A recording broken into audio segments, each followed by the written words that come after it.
الحمد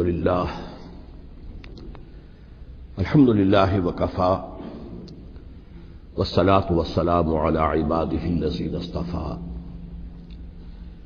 خصوصا على أفضلهم وخاتم النبيين محمد الأمين وعلى آله وصحبه أجمعين. أما بعد فقد قال الله تبارك وتعالى كما ورد في سورة البقرة: اعوذ باللہ من الشیطان الرجیم بسم اللہ الرحمن الرحیم ولا تقولوا لمن يقتل في سبيل الله اموات بل احیاء ولكن لا تشعرون. وقال عز وجل كما ورد في سورة آل عمران: ولا تحسبن الذين قتلوا في سبيل الله امواتا بل احیاء عند ربهم يرزقون. وقال جل وعلا كما ورد في سورة القصص: تلك الدار الآخرة نجعلها للذين لا يريدون علوا في الأرض ولا فسادا والعاقبة للمتقين. صدق الله العظيم. رب اشرح لي صدري ويسر لي أمري واحلل عقدة من لساني يفقهوا قولي. اللهم ربنا الہمنا رشدنا واعذنا من شرور انفسنا. اللهم ارنا الحق حقا وارزقنا اتباعه وارنا الباطل باطلا وارزقنا اجتنابه. آمین یا رب العالمین. آپ کے علم میں ہے کہ آج ماہ محرم الحرام کی 15 تاریخ ہے. گویا کہ ابھی یوم عاشورہ کو گزرے ہوئے بمشکل 5 دن ہوئے ہیں. میں نے آج سے کوئی 11 دن قبل کراچی ہی میں فاران کلب کے زیر اہتمام ایک خاصے بڑے اجتماع سے خطاب کرتے ہوئے قرآن مجید کا فلسفہ شہادت بیان کیا تھا. اگرچہ میرا مین مضمون تھا قرآن مجید کا فلسفہ شہادت، تاہم اس کے ساتھ ہی میں نے، چونکہ یہ عام طور پر بھی شہادتوں کا زمانہ شمار ہوتا ہے، ذی الحجہ میں حضرت عثمان رضی اللہ تعالیٰ عنہ شہید کیے گئے. یکم محرم الحرام کو حضرت عمر رضی اللہ تعالیٰ عنہ کی وفات ہوئی ہے، اگرچہ وہ زخمی ہو گئے تھے 28 ذی الحجہ کو. پھر یہ سانحہ کربلا پیش آیا ہے 10 محرم کو. تو یہ دن ہوتا ہے ایسا کہ جس میں انہی موضوعات پر تقاریر ہوتی ہے. تو میں نے فلسفہ شہادت کے ساتھ ساتھ ایک ضمیمے کے طور پر خلفائے ثلاثہ کی شہادت اور سانحہ کربلا کا تاریخی پس منظر بھی بیان کیا، لیکن وہ میرا اصل موضوع نہیں تھا. اصل وقت صرف ہوا تھا قرآن کا فلسفہ شہادت میں. اور دوسرے یہ کہ ان تاریخی پس منظر کے بیان میں بھی ظاہر بات ہے کہ اب سانحہ کربلا تک پہنچتے پہنچتے وقت بھی ختم ہو رہا تھا اور میری ہمت بھی اب جواب دے رہی تھی، اس لیے اس کا ذکر بہت ہی اجمال کے ساتھ ہوا تھا. اس کے اگلے ہی روز ٹیلی ویژن کے زیر اہتمام ایک مذاکرہ ہوا، اور وہ مذاکرہ جو ہے وہ پھر ٹیلی کاسٹ کیا گیا ہے عین یوم عاشورہ کو، 10 محرم الحرام کی شب. اس کے ضمن میں ایک تو وعدہ خلافی کی جو اس پروگرام کے کمپیئر ہے انیق احمد صاحب، انہوں نے، اور میں نے اسی وقت پروگرام کے خاتمے پر ان سے یہ شکایت کر دی تھی کہ انہوں نے مجھے جو عنوان بتایا تھا وہ تھا قرآن کا فلسفہ شہادت. تو ظاہر بات ہے کہ ذہناً میں اسی کے لیے تیار ہو کر گیا تھا، لیکن وہاں انہوں نے جب شروع کی محفل تو وہاں پر انہوں نے عنوان بیان کیا امام حسین علیہ السلام کی شہادت. اب یہ اگرچہ یقیناً ان میں باہمی تعلق تو ہے، لیکن یہ کہ بہت کافی فرق ہے کہ ایک آپ فلسفہ شہادت سے چل کر اور شہادت حضرت حسین رضی اللہ تعالیٰ عنہ تک پہنچے، اور ایک یہ ہے کہ اصل موضوع ہوئی ہے. بہرحال جو بھی اس وقت، تو اب ظاہر بات ہے کہ کوئی اور شکل نہیں تھی، جو بھی گفتگو ہوئی اس میں میں نے پورا حصہ لیا. لیکن دوسری زیادتی انہوں نے یہ کی کہ اس میں سے میرے بیان کے بہت سے حصوں کو حذف کر دیا. اس کاٹ چھانٹ سے ایک تو میرا نقطہ نظر پورے طور پر قارئین یا ناظرین کے سامنے نہیں آ سکا، سامعین کے سامنے نہیں آ سکا، اور دوسرے اس سے کچھ مغالطے بھی پیدا ہوئے ہیں۔ تو میں نے یہ سوچا کہ اب یہاں اس جمعے میں میں ان کی وضاحت کر دوں، اسی لیے باصرار میں نے یہ موضوع رکھوایا کہ سانحہ کربلا کا تاریخی پس منظر کیا ہے۔ الحمدللہ کہ جہاں تک وہ مذاکرہ جو ان کے ریکارڈنگ روم میں اسٹوڈیو میں منعقد ہوا وہ بہت ہی پرامن، بہت اچھے انداز میں ہوا، اور اس میں کوئی یعنی یوں سمجھیے کہ زیادہ آرگیومنٹ جسے کہتے ہیں اس کی بھی ضرورت پیش نہیں آئی۔ عموماً تمام باتوں پر کنسنسس اور ایک طرح کا اجماع سامنے آیا، اور اس کا خاص سبب یہ ہے کہ میرے علاوہ سنی علماء میں سے تو مولانا احترام الحق تھانوی صاحب تھے، اور وہ بھی بہت صلح کل قسم کے آدمی ہیں، اور شیعہ حضرات میں سے جو دو حضرات تھے وہ بھی نہایت معقول، نہایت سنجیدہ اور نہایت شرافت اور مروت کا مجسمہ نظر آئے۔ ان میں سے ایک صاحب سے میری پرانی یاد اللہ ہے، علامہ ڈاکٹر قلب صادق، ان کا تعلق لکھنؤ سے ہے، اور یہ میرے اندازے میں پوری طریقے سے نہیں کہہ سکتا، اس وقت جو بر عظیم پاک و ہند میں نامور علماء ہیں اہل تشیع کے، ان میں سے یہ چوٹی کی شخصیت ہے، اس میں کسی شک و شبہ کی گنجائش نہیں، بہت مسلم عالم دین ہے، نہ صرف عالم دین ہے بلکہ ڈاکٹریٹ بھی انہوں نے کی ہوئی ہے۔ دوسری بات یہ کہ یہ بھی لکھنؤ کے رہنے والے تھے، اور مولانا سید ابو الحسن علی ندوی رحمۃ اللہ علیہ وہ بھی لکھنؤ کے، رائے بریلی کے رہنے والے تھے جو 40-45 میل دور ہے، لیکن ان کا اصل مرکز تو آپ کو معلوم ہے دارالعلوم ندوۃ العلماء لکھنؤ، تو ان کے ساتھ ان کے بڑے ہی برادرانہ تعلقات ہیں، ایک دوسرے سے بڑی محبت، اور مولانا علی میاں رحمۃ اللہ علیہ بھی ان کے اجتماعات میں جا کر شریک ہوتے رہے ہیں، اور انہوں نے ایک فقرہ بھی نقل کیا مولانا علی میاں رحمۃ اللہ علیہ کا کہ آج ہمیں کوفے اور دمشق کی طرف دیکھنے کی ضرورت نہیں ہے بلکہ کربلا کی طرف دیکھنے کی ضرورت ہے۔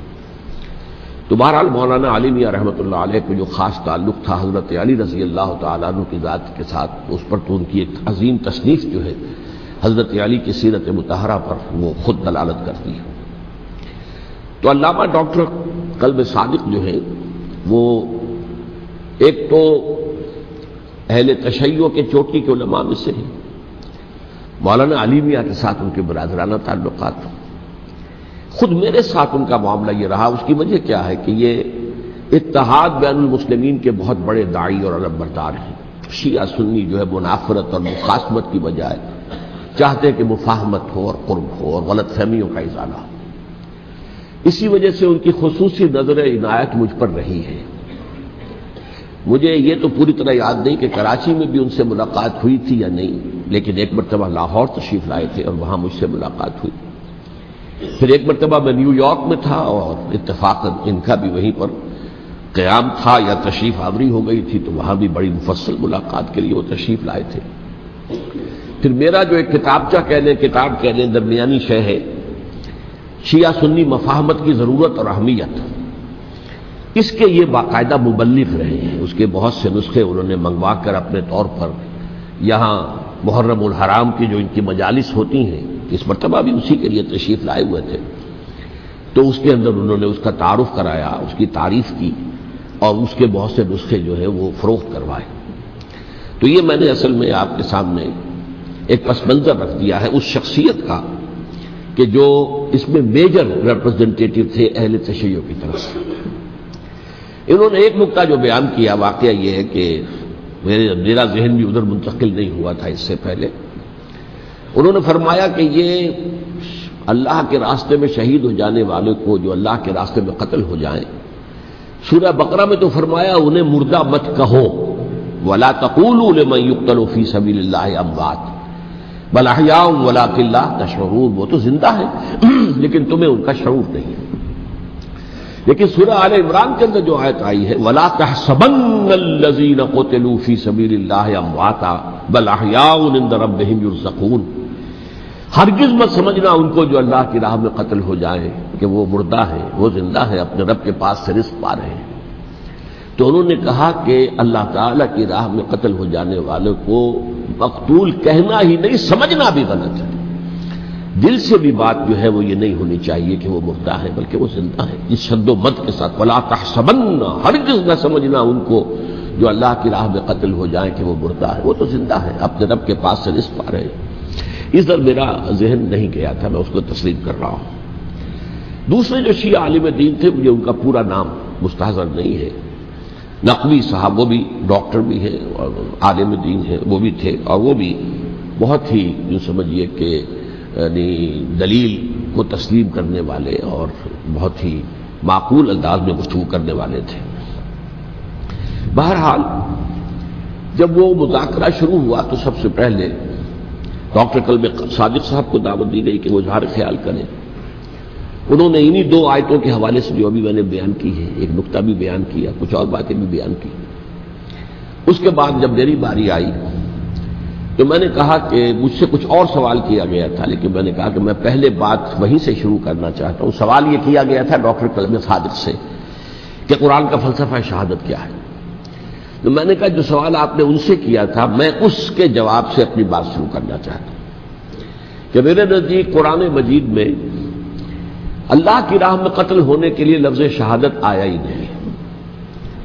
حدیث میں ضرور آیا ہے بصیغہ مجہول، فقد استشہدا، اس کی شہادت قبول کر لی گئی یا اس کو شہید بنا لیا گیا، اور اس معنی میں صرف ایک جگہ پر امکان ہے پورے قرآن میں، سورہ آل عمران کی ایک آیت میں، وَيَتَّخِذَ مِنكُمْ شُهَدَاءَ، کہ وہاں اس کے معنی لیے جا سکے مقتول فی سبیل اللہ کے، باقی کہیں بھی نہیں۔ یہ تو اصل میں کار رسالت کے لیے ایک اصطلاح ہے۔ ہر رسول شاہد بن کر آیا، شہید بن کر آیا، یہاں دنیا میں وہ اپنے عمل سے، اپنے قول سے انفرادی اجتماعی سطح پر حق کی گواہی دیتا رہا، اور قیامت کے دن کھڑے ہو کر پروزیکیوشن وٹنس کی حیثیت سے اپنی قوم کے خلاف گواہی دے گا کہ اللہ میں نے ان کے سامنے تیرا پیغام پہنچا دیا تھا، اب جو کچھ انہوں نے کیا اس کے ذمہ دار یہ ہے۔ دے کانٹ پلیڈ اگنورنس، وہ یہ نہیں کہہ سکتے کہ ہمیں معلوم نہیں تھا، ہمیں بتایا نہیں گیا تھا۔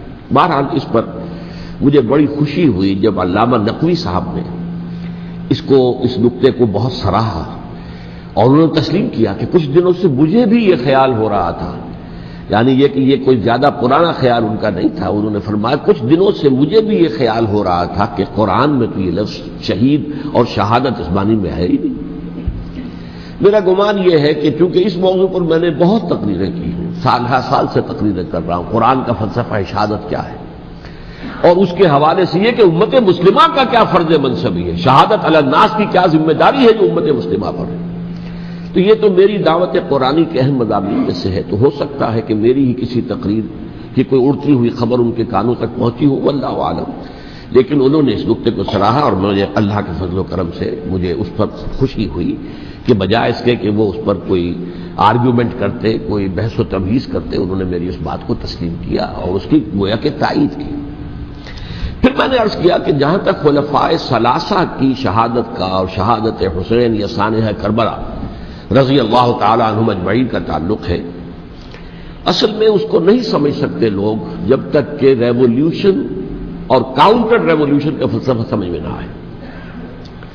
جب کسی ملک میں کسی خطہ ارضی میں کوئی انقلابی تحریک چل رہی ہوتی ہے، ظاہر بات ہے ابتدا میں تو انقلابی لوگ چند ہوتے ہیں، کمزور ہوتے ہیں، ضعیف ہوتے ہیں، ان سے کوئی خطرہ محسوس نہیں ہوتا، لیکن کشاکش کے دوران ایک وقت آ جاتا ہے کہ پھر جو مخالف انقلاب ہیں وہ یہ سمجھ بیٹھتے ہیں، سمجھ جاتے ہیں کہ اب ہماری پیش نہیں جا رہی، اب ہمارا بس نہیں چلے گا، لہذا سر جھکا دو۔ اسے پنجابی محاورے میں کہا جاتا نیوی پاؤ، اس وقت کو گزارو۔ اب اس کے بعد پھر کوئی موقع ملا تو دیکھیں گے کہ اس انقلاب کو ہم انڈو کر سکیں، کاؤنٹر ریولیوشنری موومنٹس۔ یہ اصل میں فلسفہ سمجھ میں نہ آئے، اور ریولیوشن کا فلسفہ سمجھ میں نہ آئے تو سیرت النبی سمجھ میں نہیں آ سکتی۔ منہج انقلاب نبوی میری کتاب ہے، اس کو پڑھیے تو سیرت کا وہ تجزیہ آپ کے سامنے آئے گا جو آپ کی آنکھیں کھول دے گا کہ سیرت کو ہم کیا سمجھتے رہے اور سیرت اصل میں ہے کیا۔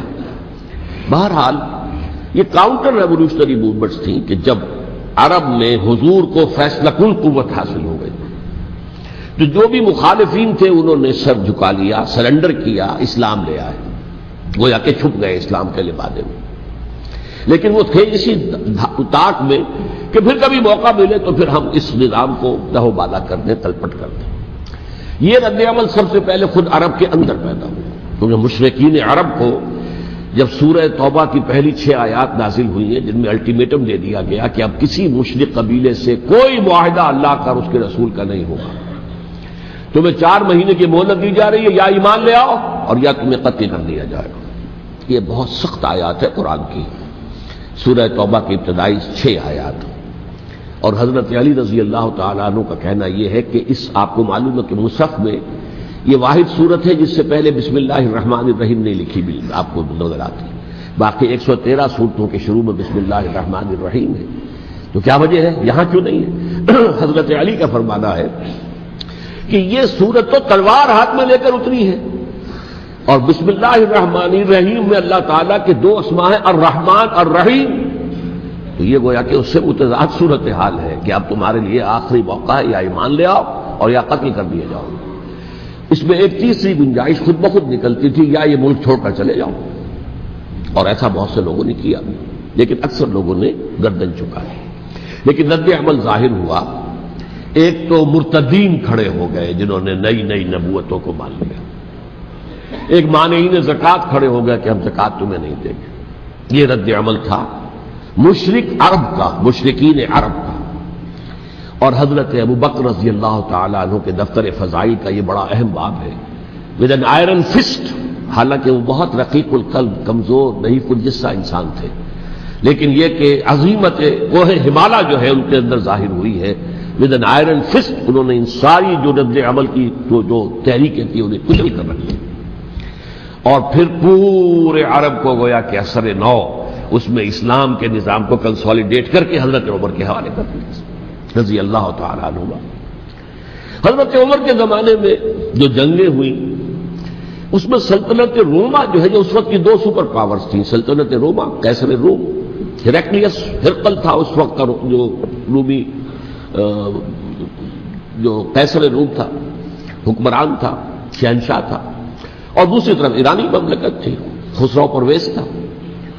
لیکن یہ کہ عیسائیت کے ساتھ اسلام کا اس طرح کا تصادم نہیں ہوا تھا حضور کے زمانے میں، بلکہ نجاشی رحمۃ اللہ علیہ نے تو مسلمانوں کو پناہ دی تھی۔ مقوقس پیٹریارک جو تھے اس کے الیگزینڈریا کے، انہوں نے حضور کے جو نامہ مبارک گیا تھا اس کا بہت اکرام کیا، تکریم کی، تحفے بھیجے حضور کی خدمت میں۔ ہرقل نے بھی کوشش کی تھی کسی طریقے سے، جیسے کوئی 250 برس پہلے یا 300 برس پہلے، 300 برس پہلے جیسے کانسٹنٹائن جو ایمپرر تھا روم کا، اس نے عیسائیت قبول کی تھی اور ساری سلطنت عیسائی ہو گئی تھی، لہذا اس کی سلطنت باقی رہی، اس کی حکومت باقی رہی۔ اسی طرح ہم سب مسلمان ہو جائیں، لیکن اس میں وہ ناکام ہو گیا۔ لیکن یہ کہ کوئی اس نے کنفرنٹیشن نہیں کی حضور سے۔ البتہ ایران کا معاملہ یہ تھا کہ اس کے پرخچے اڑ گئے، اس نے حضور کے نامہ مبارک کو چاک کیا تھا، حضور نے فرمایا جب اطلاع ملی کہ اس نے اپنی سلطنت کو چاک کر دیا ہے، اس کے ٹکڑے کر دیے۔ بہرحال وہاں رد عمل شدید تھا، اور ایرانی جان لیجئے کہ ان کے اندر بہت اسٹرانگ نیشنلزم ہے، آج بھی ہے اسٹرانگ نیشنلزم، لہذا ان کے ہاں رد عمل شدید تھا۔ ان کی تو سلطنت ختم ہو گئی، نسیہ منسیہ ہو گئی، وجود ہی نہیں رہا۔ لہذا وہاں سے جو کاؤنٹر ریولوشن شروع ہوا ہے وہ پھر ہرمزان جو ایک بہت بڑا جرنیل تھا، اس نے بڑی عیاری کے ساتھ اپنی جان بچائی تھی۔ یہ بڑا دلچسپ واقعہ ہے کہ وہ یعنی کنڈمڈ تھا اسلامی حکومت کی طرف سے، خلافت کی طرف سے، کہ وہ جہاں بھی پایا جائے اس کو قتل کرنا ہے۔ حضرت عمر کی عدالت میں لا کے پیش کیا گیا، حضرت عمر نے کہا یہ واجب القتل ہے، قتل کر دو اس کو۔ اس نے کہا اچھا مجھے ذرا پانی پلا دیجیے۔ حضرت عمر نے فرمایا ٹھیک ہے بھائی پانی لاؤ، پانی دے دو۔ پانی کا کٹورا کہ مجھے پہلے ضمانت دیجیے کہ جب تک میں یہ پانی نہ پی لوں مجھے قتل نہیں کیا جائے گا۔ ہاں ہمارا وعدہ ہے۔ اس نے وہ کٹورا پھینک دیا پانی کا، کرو مجھے قتل کیسے کرو گے، میں نے وہ پانی تو نہیں پیا۔ اس سے اپنے آپ کو بچایا اس نے۔ بہرحال آپ اختلاف کر سکتے ہیں کہ حضرت عمر کو اس عذر کو قبول نہیں کرنا چاہیے تھا، لیکن بہرحال ان کی اپنی مروت اور شرافت تھی کہ اپنے وعدے کا پاس کیا۔ اس کی سازش سے ابو لولو فیروز اس نے حضرت عمر کو شہید کیا۔ یہ گویا کہ دوسری کاؤنٹر ریولوشنری موومنٹ تھی۔ انہوں نے یہ سمجھا تھا کہ یہ ساری چکی جو چل رہی ہے، جیسے چکی کی ایک کلی ہوتی ہے، وہ کلی جگہ سے ہٹ جائے تو چکی کیسے چلے گی؟ یہی بات حضرت علی نے فرمائی تھی حضرت عمر سے رضی اللہ تعالی عنہما جب شام کے محاذ پر کچھ پسپائی سی ہو رہی تھی تو حضرت عمر نے ارادہ کیا میں خود جاؤں گا محاذ پر اور کمانڈ کروں گا۔ حضرت علی رضی اللہ تعالیٰ عنہ نے فرمایا کہ نہیں امیر المومنین آپ مت جائیں، چکی اسی وقت تک چلتی ہے جب تک کہ کلی گڑی ہوئی، آپ کلی ہیں اس وقت اس نظام کی جس کے گرد یہ اسلام کی چکی گھوم رہی، آپ مت جائیں۔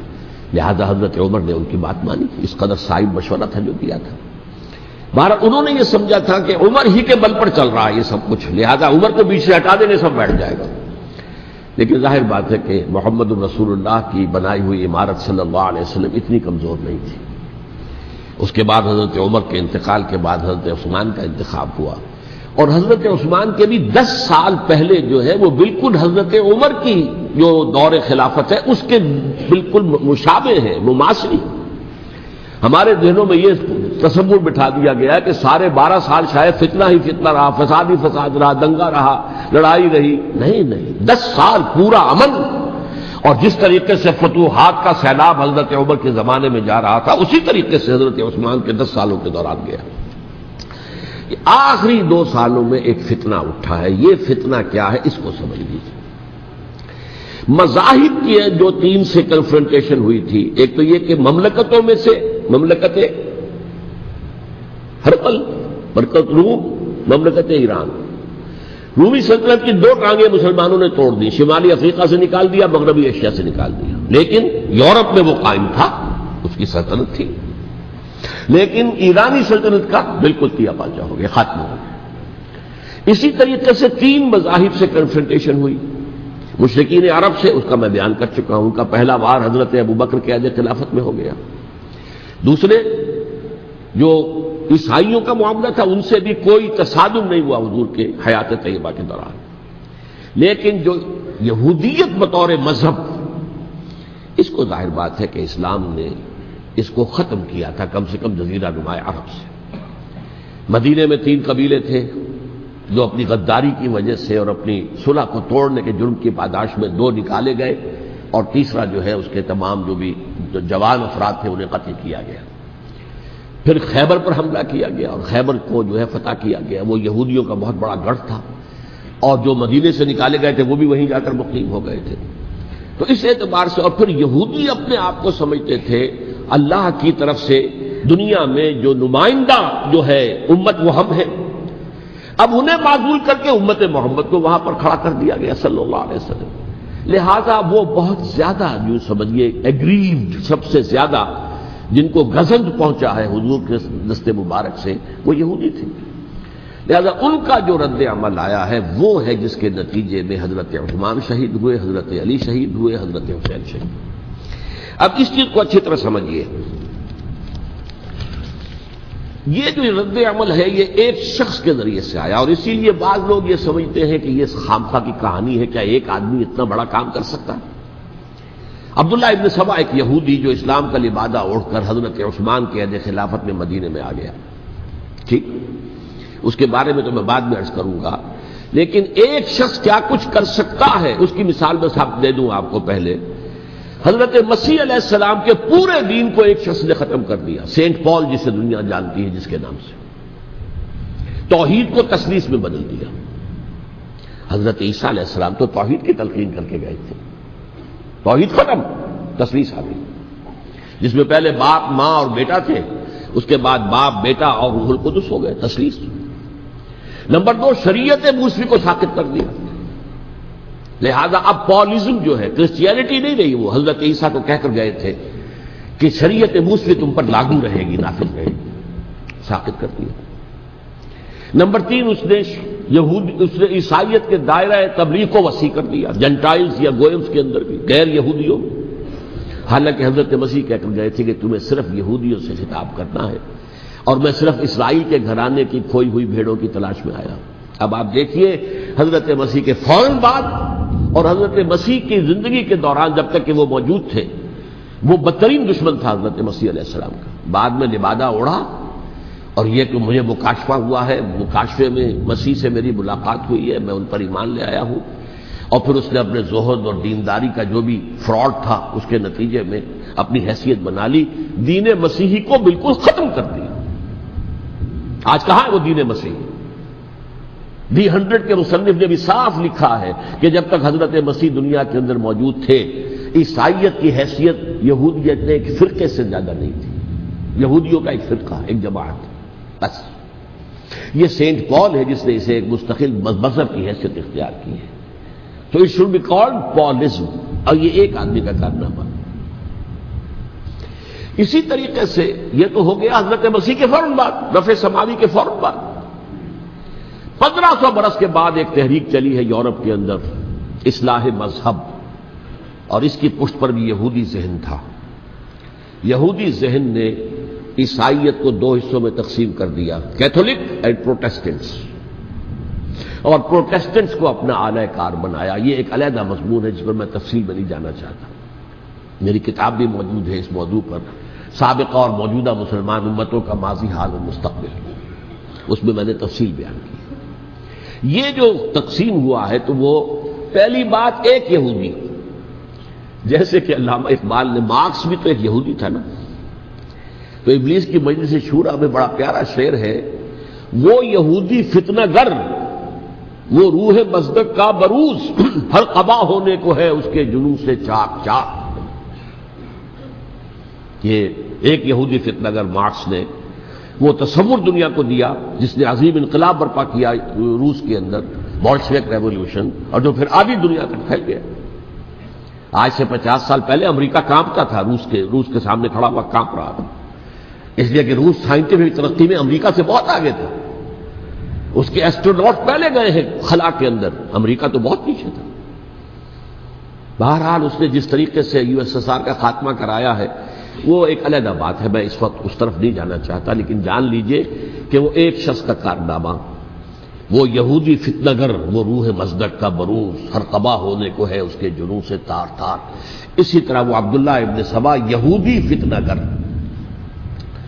آج اہل تشیع میں سے بعض حضرات کہتے ہیں کہ یہ عبداللہ ابن سبا یہ تو افسانوی شخصیت ہے، اس کی حقیقت کوئی تھی ہی نہیں، حالانکہ ان کی اپنی کتاب میں رجال کشی کے اندر اس کا ذکر موجود ہے، اور یہ بھی موجود ہے کہ حضرت علی رضی اللہ تعالیٰ عنہ نے اپنے عہد خلافت میں اسے زندہ جلوایا ہے۔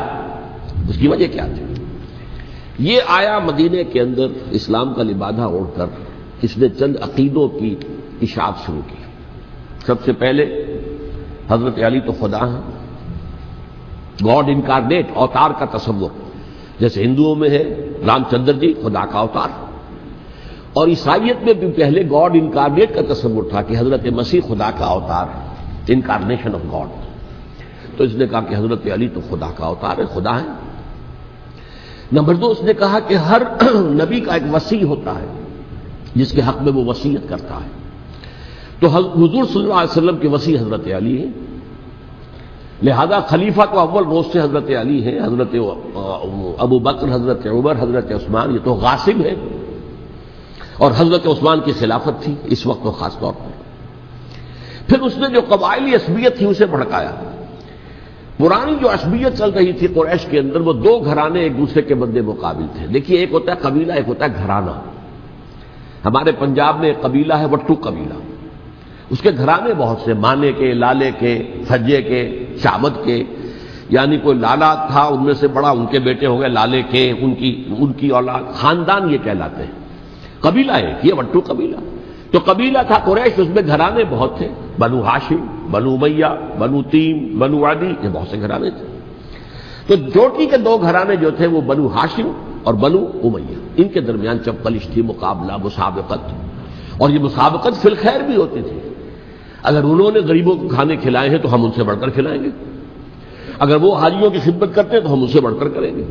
تو ان کے اندر یہ مسابقت فی الخیر بھی تھی، لیکن چپقلش تھی کہ کوئی ہم سے آگے نہ نکل جائے، وہ سمجھتا تھا وہ آگے نہ نکل جائے۔ اس شخص نے اس پرانی عصبیت کو تازہ کیا کہ حضور تو بنو ہاشم میں سے تھے، لہذا خلافت حق ہے بنو ہاشم کا، یہ غاصب ہے۔ اس سے پہلے 2 خلفاء جو تھے وہ نہ بنو ہاشم سے تھے نہ بنو امیہ سے تھے۔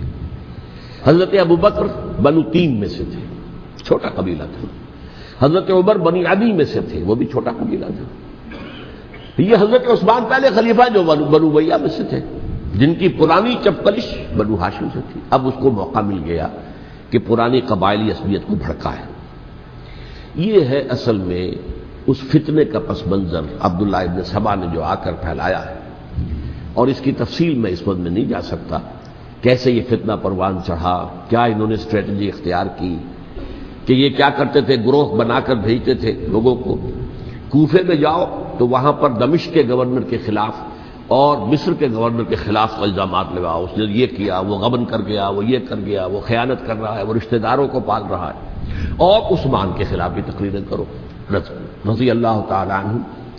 دمشق میں جاؤ تو کوفے کے گورنر کے خلاف، کیونکہ دمشق کے گورنر کے خلاف بات کرو گے تو لوگوں کو معلوم ہوگا کہ یہ جھوٹ بول رہے ہیں، لیکن یہ کہ وہاں تو تم بات کرو کوفے کے گورنر کے خلاف اور مصر کے گورنر کے خلاف اور حضرت عثمان کے خلاف۔ مصر میں جاؤ تو بات کرو کوفے کے اور شام کے گورنر کے خلاف اور حضرت عثمان کے خلاف۔ یہ انہوں نے ایسا اٹھایا، اور اس زمانے میں آپ کو معلوم ہے ذرائع رسل و رسائل تھے نہیں، نہ اس فتنے کی پتہ چل سکا جب تک کہ وہ فتنہ جو ہے پوری طرح برگ و بار لا کر تراور درخت نہیں بن گیا۔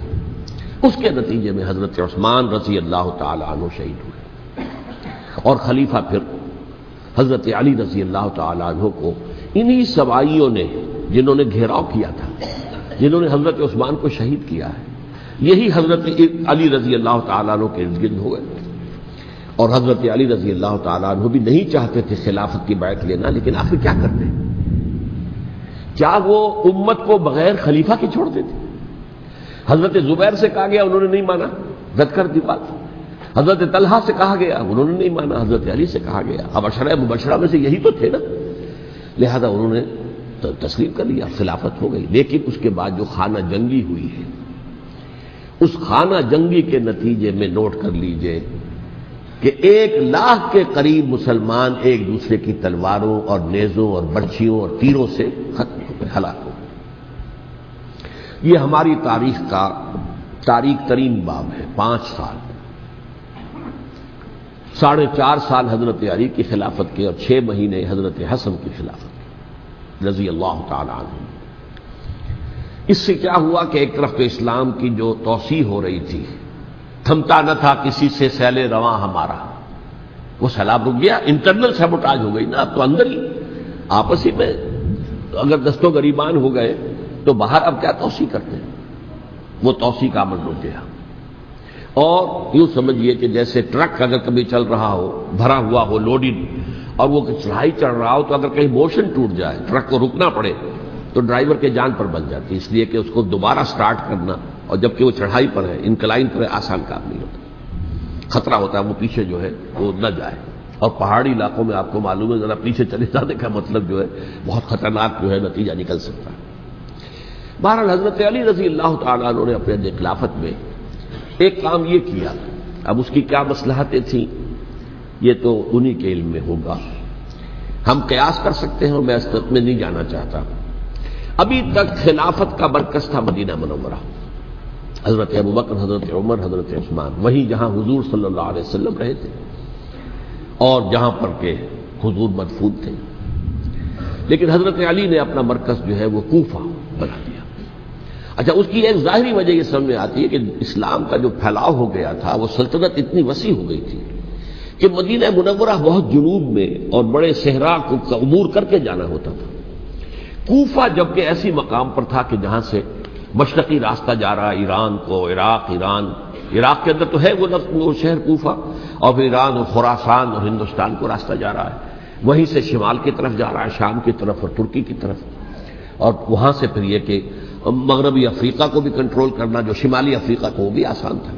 بہرحال حضرت علی نے کوفہ کو اپنا مرکز بنایا، اور نتیجہ یہ ہوا کہ سبائیوں کا بھی مرکز وہی بن گیا، چونکہ انہوں نے اپنے آپ کو گردا گرد رکھا حضرت علی کے رضی اللہ تعالیٰ۔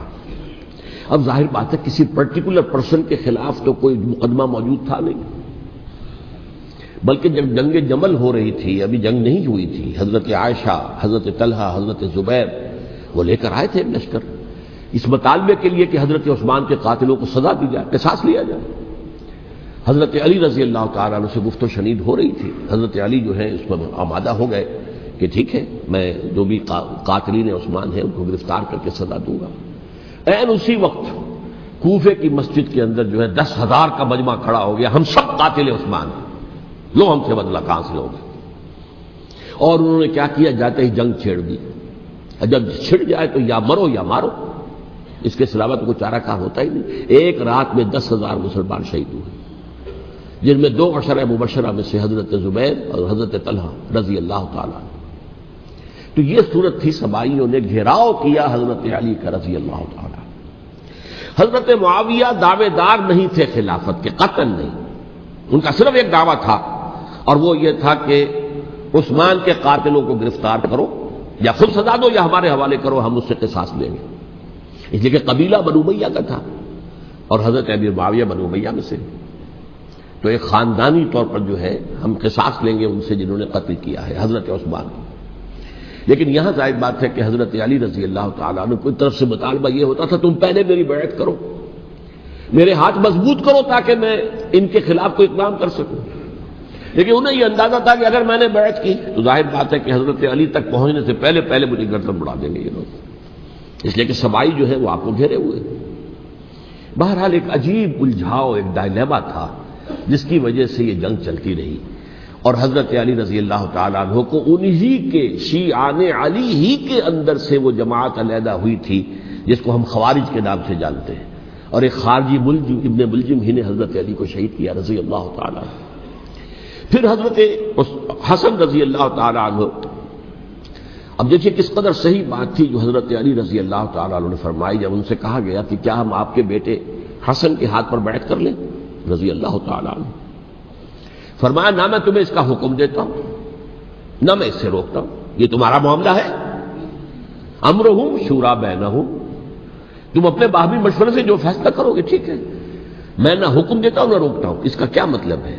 باپ کے بعد بیٹے کی خلافت ہرگز حرام نہیں ہے، ورنہ کہتے کیسے ہو سکتا ہے میرا بیٹا؟ نہیں، یہ نہیں کہا آپ نے. حضرت عمر سے بھی کہا گیا تھا کہ اپنے بیٹے کو نامزد کر دیں، عبداللہ ابن عمر کو، تو انہوں نے جواب میں کیا کہا؟ اسے تو طلاق دینی بھی نہیں آتی. انہوں نے اپنی کسی زوجہ کو طلاق دی تھی اور اس میں جو صحیح ترین طریقہ ہے وہ اختیار نہیں کیا تھا. انہیں طلاق دینے تک نہیں آتی تو میں اسے خلیفہ بنا لوں. یہ نہیں کہا تھا کہ باپ کے بعد بیٹا خلیفہ نہیں ہو سکتا، یہ تو نہیں تھا. کہیں حرام نہیں ہے، نہ کتاب و سنت میں، نہ کوئی حدیث ہے، نہ کہیں قرآن مجید میں. تو حضرت علی نے بھی فرمایا رضی اللہ تعالی نہ میں روکتا ہوں نہ حکم دیتا ہوں، یہ تمہارا اپنا معاملہ ہے. بہرحال حضرت حسن رضی اللہ تعالی عنہ نے حضرت امیر معاویہ سے صلح کر لی، خلافت ان کے سپرد کر دی. دیکھیے میں حضرت ابوبکر، حضرت عمر، حضرت عثمان، حضرت علی کے ساتھ حضرت حسن کے دور خلافت کو بھی خلافت راشدہ میں سے سمجھتا ہوں. اور تبھی 30 سال پورے ہوتے ہیں اس حدیث کے مطابق کہ حضور نے فرمایا خلافت 30 برس رہے گی پھر ملوکیت آ جائے گی. تو حضرت حسن کا بہت بڑا کارنامہ یہ ہے کہ اس خانہ جنگی کا دروازہ بند کر دیا.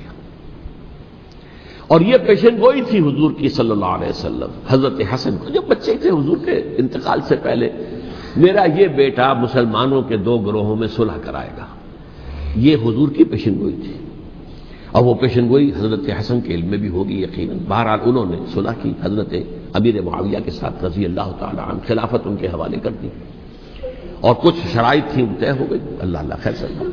حضور کی تو یہ پیشن گوئی جو ہے صحیح ثابت ہوئی کہ میرا یہ بیٹا مسلمانوں کے 2 بڑے گروہوں کے درمیان صلح کرا دے گا.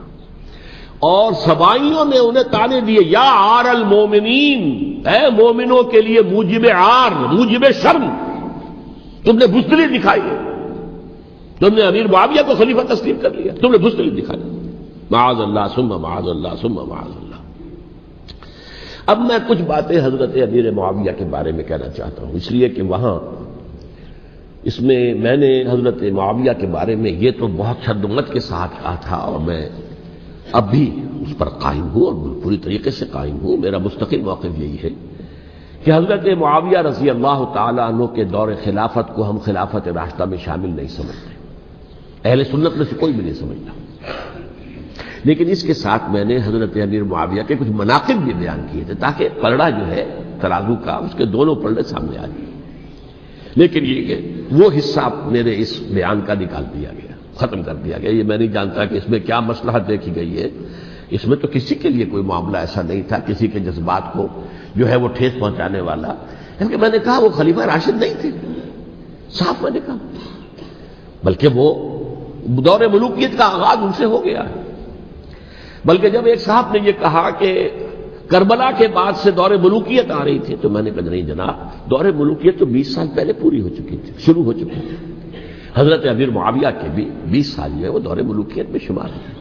انہیں کسری العرب بھی کہا گیا، عرب کے کسریٰ، جو شہنشاہ ایران کا خطاب تھا، حضرت معاویہ رضی اللہ تعالیٰ عنہ کو کسری العرب کہا گیا، عرب کا کسریٰ یہ۔ لیکن دوسری طرف یہ ہے کہ وہ صحابی رسول ہیں رضی اللہ تعالیٰ، حضور کے برادر نسبتی بھی ہیں، حضور کے سالے ہیں، ان کی ہمشیرہ ام حبیبہ حضور کے زوجہ محترمہ ہیں، ام المومنین ہیں ام حبیبہ رضی اللہ تعالیٰ عنہ۔ پھر کس قدر معتمد علیہ تھے حضور کے کہ کاتبان وحی میں شامل تھے، وحی کی کتابت کرنے والے چند لوگ تھے جنہیں کہ حضور کہتے تھے کہ اب یہ آیت لکھ لو، ان میں سے ایک امیر معاویہ بھی رضی اللہ تعالیٰ۔ تو بڑے توازن کی ضرورت ہے۔ دیکھیے صحابہ کرام کا جہاں تک تعلق ہے، اہل سنت کا موقف یہ ہے کہ صحابہ تو کلہم عدول، صحابہ سب کے سب نیک نیت ہیں، اور ان کی روایت جو ہے قبول کی جائے گی، رد نہیں کی جائے گی، ان پر کوئی جرح و تعدیل نہیں ہوگی، اس لیے کہ ان کا تزکیہ محمد رسول اللہ صلی اللہ علیہ وسلم نے کیا تھا۔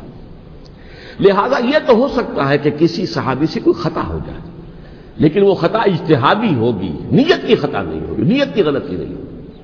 اگر کسی صحابی کی نیت پر حملہ کیا جائے تو یہ اصل میں طعن ہے، حملہ ہے حضور پر کہ وہ تربیت دے نہیں سکے اپنے ساتھیوں کو، معاذ اللہ ثم معاذ اللہ ثم معاذ اللہ، وہ تزکیہ کر ہی نہیں سکے۔ 3 جگہ جو قرآن میں آیا ہے یتلو علیہم آیاتہ ویزکیہم، تو کیا تزکیہ کیا؟ اگر ان کے قریب ترین ساتھی جو تھے، اگر ان کے اندر بھی بدنیتی تھی اور دنیا کی طلب تھی اور دنیا کے اندر اقتدار حاصل کرنے کا جذبہ تھا، تو پھر کیا تزکیہ کیا؟ معاذ اللہ ثم معاذ اللہ۔ لہذا صحابہ سب کے سب عدول ہیں، اور ان سے اختلاف ممکن ہے، لیکن ان کی نیت پر حملہ نہیں ہو سکتا۔ تو حضرت امیر معاویہ کی شخصیت ایک چیز ہے، آپ کا دور خلافت دوسری چیز ہے۔ شخصیت کے اعتبار سے صحابی رسول ہیں، برادر نسبتی ہیں حضور کے صلی اللہ علیہ وسلم، اور پھر یہ کہ اس قدر معتمد علیہ ہے صحابہ میں سے کہ وہ کاتبان وحی، یہ عام آدمی کے کرنے کا کام نہیں تھا جو وحی کی کتابت کرے، اللہ کے کلام کی۔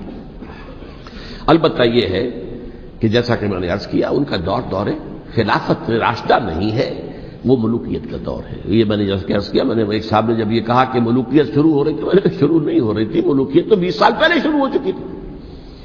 اسی طریقے سے ایک صاحب نے کہا تھا کہ اسلام کو قائم کرنے کے لیے حضرت حسین میدان میں آئے، میں نے کہا یہ بھی غلط ہے، اسلام تو 60 سال پہلے قائم ہو چکا تھا، نبی اکرم صلی اللہ علیہ وسلم کے دستے مبارک سے اسلام قائم ہو گیا، جاء الحق وزهق الباطل ان الباطل کان زهوقا، پھر 30 برس تک وہ کامل شکل کے اندر قائم رہا۔ تو اسلام جو ہے وہ در حقیقت اب قائم کرنے والی بات نہیں تھی، البتہ اس کے اندر زوال شروع ہو گیا تھا، اس زوال کے عمل کو روکنے کے لیے حضرت حسین میدان میں آئے۔ یہ چیز کو صحیح تاریخی پرسپیکٹو میں رکھنا، تو جس طرح سے دین کو قائم کرنے کے لیے دیکھیے قائم تو کیا محمد رسول اللہ صلی اللہ علیہ وسلم والذین معہ رضی اللہ تعالیٰ عنہ، انہوں نے کیا تھا۔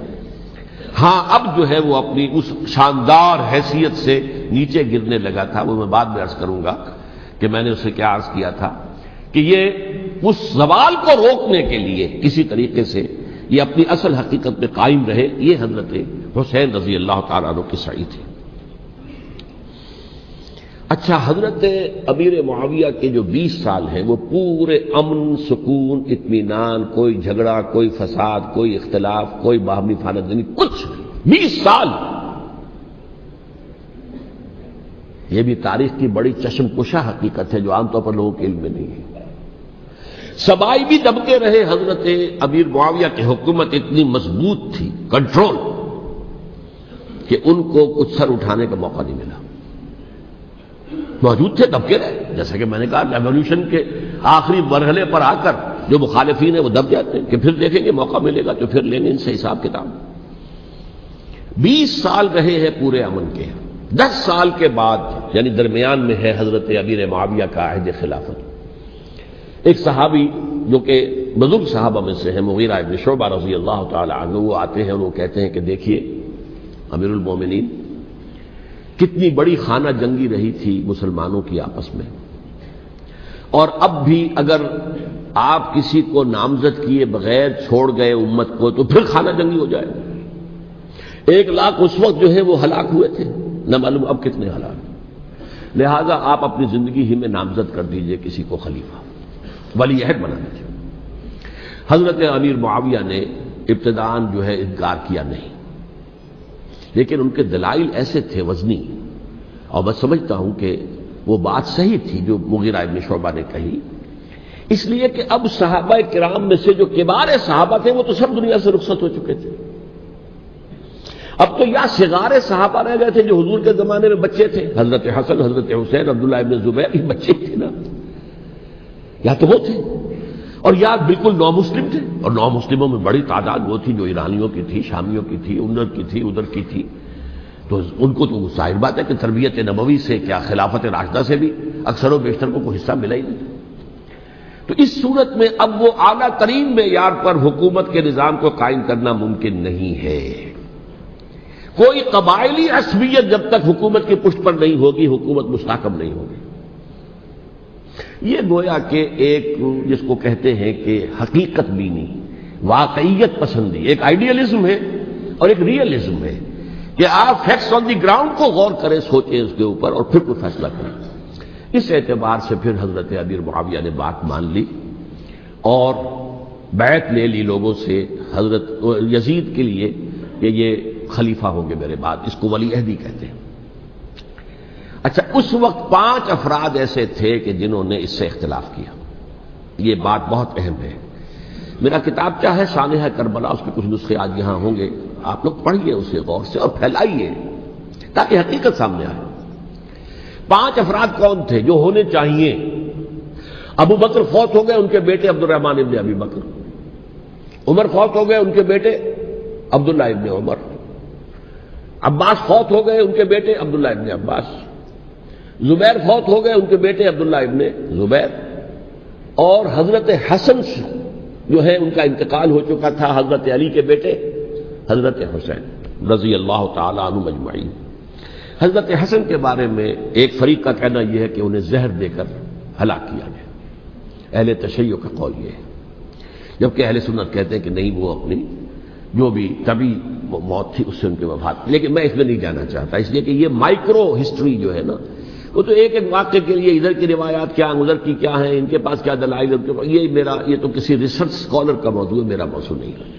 لیکن بہرحال یہ 5 حضرات تھے جنہوں نے ولی عہدی کی بیعت نہیں کی، لیکن حضرت معاویہ اتنے حلیم الطبع انسان تھے، انہوں نے جبر نہیں کیا، کوئی تشدد نہیں کیا۔ ٹھیک ہے، ولی عہدی کی بیعت نہیں کر رہے، کوئی بات نہیں، میری بیعت تو کی ہوئی ہے نا، ابھی تو میں زندہ ہوں، بات ختم ہو گئی، میری بیعت کو تو نہیں توڑا انہوں نے، فسخ بیعت نہیں کی۔ اس اعتبار سے انہوں نے نہ کوئی تشدد کیا، نہ جبر کیا، نہ کوئی مواخذہ کیا۔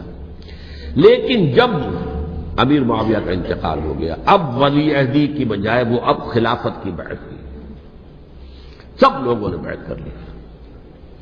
ان 5 میں سے ایک فوت ہو چکے تھے، حضرت عبد الرحمن ابن ابی بکر فوت ہو چکے رضی اللہ تعالی۔ 4 تھے، ان 4 میں ایک اختلاف ہوا۔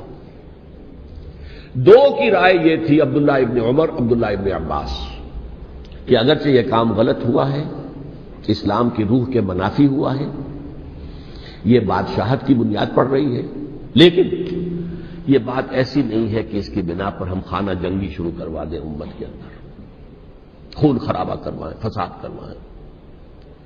لہذا انہوں نے بیعت کر لی۔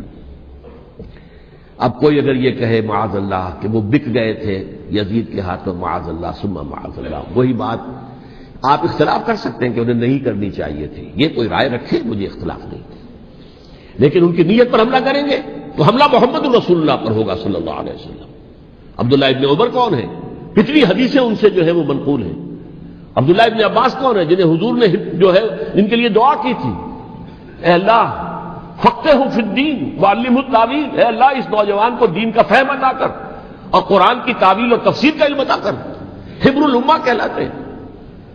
وہ کہیں پیسوں اور ٹکوں کے عوض بن جانے والے نہیں تھے، انہوں نے امت کی مصلحت دیکھی، نیت جو ہے اس پر حملہ نہ کیجیے، البتہ اختلاف کا حق آپ کو حاصل ہے۔ 2 حضرات جو ہے ڈٹے رہے کہ نہیں، ہمیں کم وٹ میں ریزسٹ کرنا ہے۔ عبداللہ ابن زبیر عمر کے اعتبار سے وہ بڑے ہیں، مسلمانوں میں سب سے پہلے ولادت مدینے میں جا کر جو ہوئی ہے وہ عبداللہ ابن زبیر کی ہوئی ہے۔ ہجرت کر کے جب مہاجرین وہاں پہنچے کچھ عرصے تک کسی کے ہاں کوئی اولاد نہیں ہوئی تو لوگوں نے تانے دینے شروع کر دیے کہ معلوم ہوتا ہے کہ یہاں آ کر یہ مکے کے رہنے والے جو ہے کمزور ہو گئے ہیں، ان کے ہاں اولاد ہی نہیں ہو رہی۔ پھر عبداللہ ابن زبیر کی ولادت ہوئی ہے، یہ حضرت ابو بکر کے نواسے ہیں، حضور کی زوجہ محترمہ حضرت عائشہ کی بہن حضرت دیکھیے ابھی نام نکل گیا ہے جی، حضرت اسماء رضی اللہ تعالی عنہما، یہ ان کے ساتھ دادے ہیں، حضرت زبیر کے بیٹے۔